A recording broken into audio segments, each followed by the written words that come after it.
pues establece que su posición de respaldo, de condena total al golpe de Estado.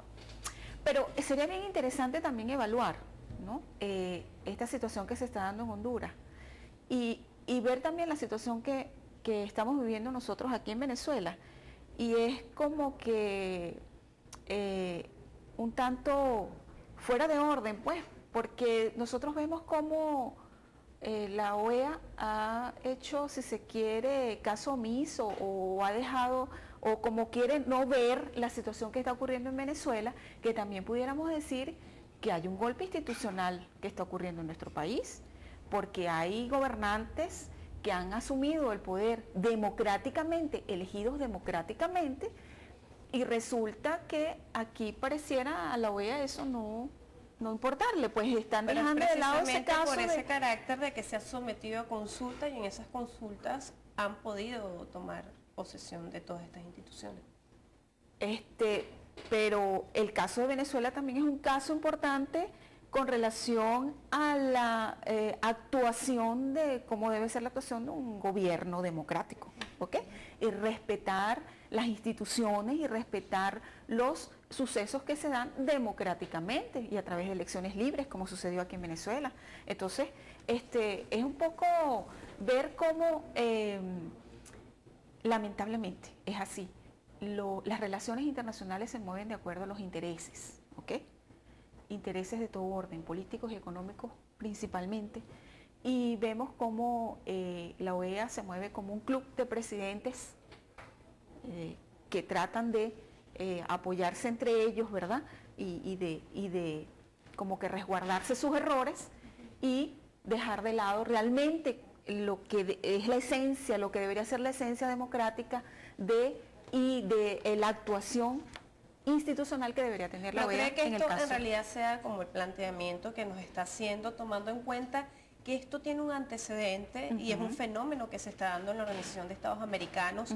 Recordemos que precisamente los presidentes y muchos que conforman el ALBA han denunciado, inclusive la misma canciller de Honduras, han denunciado la manera como se llevaba esta organización excluyente, y que ahora hay voz y voto de estos países latinoamericanos y del Caribe. De hecho, está la situación de Cuba. Le permiten ahora el acceso a la Organización de Estados Americanos, Cuba dice que no, y entonces hay como un nuevo fenómeno, un nuevo bloque. Pero es contradictorio, fíjate lo que estás planteando, es contradictorio ver cómo los países de América Latina exigen el regreso o solicitan el regreso de Cuba a la OEA, y Cuba no quiere regresar a la OEA. Pero es por esos antecedentes de la exclusión, ¿no?, que ellos plantean que había en esta organización. ¿Exclusión de quién? ¿De qué países? Si todos los países han tenido voz y voto en la OEA, ¿ok? Exceptuando Cuba, que fue realmente sacada de la Organización de Estados Americanos, y deberíamos recordar también por qué fue sacada Cuba de la Organización de Estados Americanos, por esas acciones que hizo en los años 60 de intervenir en los países latinoamericanos, incluso de una intervención que hubo en Venezuela, en Machurucuto, ¿verdad? Y eso llevó a que esos actores, porque recordemos que en ese momento esos actores, los presidentes de los países latinoamericanos, eran de realmente arraigo democrático, ¿ok? ¿Qué es lo que no vemos ahora estamos viendo algunas otras ideologías que tratan de, ¿verdad?, prevalecer y de tratar de tomar asiento dentro de la Organización de Estados Americanos?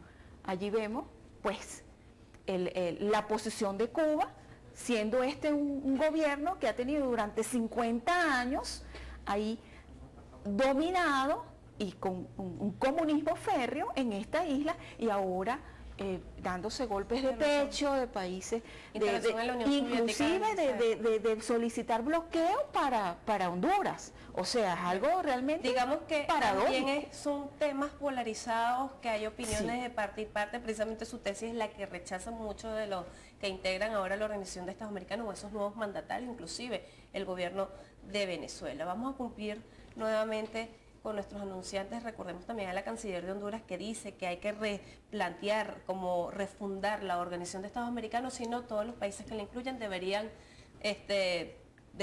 irse de lo que es esta institución. Amigos, cumplimos con nuestros comercios.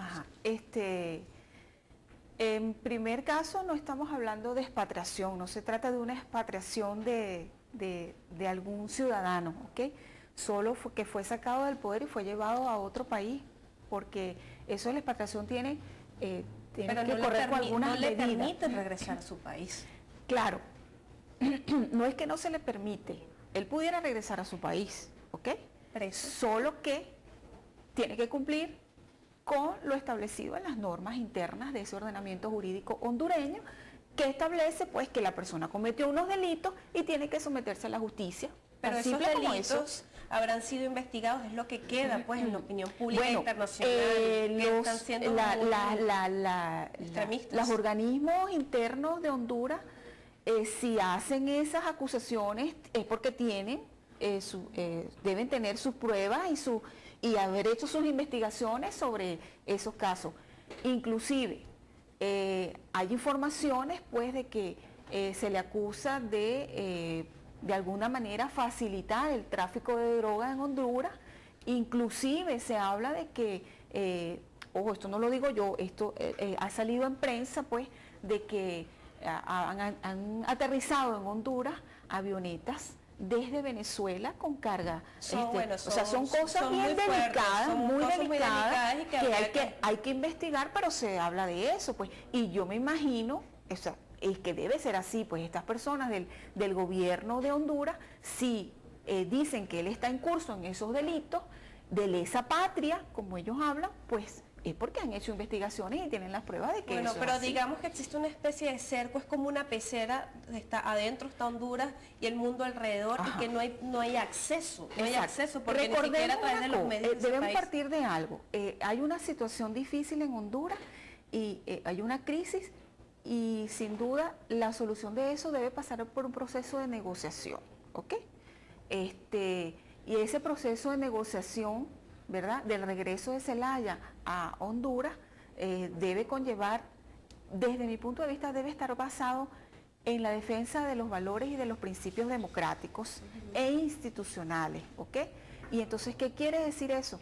Bueno, que si pudiéramos decir que hubo un golpe de Estado cometido por estas instituciones, pues ese proceso de negociación tiene que pasar por el hecho de que vuelve Zelaya al gobierno, pero debe garantizar pues que él no va a arremeter contra estas personas o contra estos presidentes de estas instituciones, ¿verdad? Ellos deben permanecer en su cargo y él debe someterse a las leyes hondureñas y debe someterse a juicio. Pues, claro, si es que pero lo que ocurre, bueno, en la primera hora damos espacio a todo tipo de opiniones, sobre todo muy válida la de esta persona que nos dice que es un golpe militar apoyado con civiles, y puede ser esta la misma opinión de muchas de las personas. ¿Qué puede decir al respecto? Pero recordemos, puede ser un golpe militar apoyado con civiles, pero no es, los golpes de Estado están caracterizados porque lo dan los militares, ¿verdad? ¿Dónde se define? ¿Dónde está esa definición? Acceden al poder los militares, ¿ok? En este caso no fue así. En este caso ellos están sometidos y están actuando bajo el ordenamiento jurídico hondureño, de acuerdo a lo que establece su constitución. Que puede ser también una línea política contraria a la de Zelaya, que es así en el Congreso. Pero es que, fíjense ustedes, hasta el propio partido del presidente Zelaya apoya lo que está sucediendo. No estaba de acuerdo con la consulta. Y no estaba de acuerdo con la consulta. Y habían también hecho críticas a la actuación de Zelaya en el poder. Entonces, es que hay que evaluar la situación y los hechos dentro del contexto que debe ser evaluado. Y no, ese contexto tiene que ser bajo la Constitución de Honduras. Pero es que hay dentro del derecho internacional algo bien importante, que es un principio de autodeterminación de los pueblos. ¿Qué significa la autodeterminación de los pueblos? ¿Y qué significa soberanía? Que los pueblos están en todo su derecho de hacer que en su estado priven sus leyes internas, sus normas, señores. Entonces, por Dios, ¿qué hicieron los hondureños? Están tratando de resolver su situación de acuerdo a lo que establece su constitución, y su constitución establece su soberanía y cómo deben actuar esas instituciones. Pero dentro de esa constitución de Honduras se establece esta acción de sacarlo del país mediante la fuerza militar o los elementos militares. Bueno, ellos fueron allí a retirarlo con una orden judicial. Pero es que fíjense ustedes, he escuchado a muchos analistas también no por está allí. justificando la forma. No, he escuchado a muchos analistas por allí también decir, bueno, Honduras pudo haber salido de esto de forma negociando con el presidente, pero si la actitud de una persona viene siendo sistemáticamente la misma, autoritaria en el sentido y de no querer salir de su posición, de seguir adelante con su objetivo de llegar a establecer una reforma en la Constitución para quedarse en el poder, y de otros delitos que ha cometido Zelaya, y se le habían hecho llamados de atención, y no atiendes a esos llamados de atención. Señores, ¿cómo creen ustedes que se puede llegar a una negociación? O sea, es un poco ponerse en los zapatos también de los representantes de las instituciones en Honduras.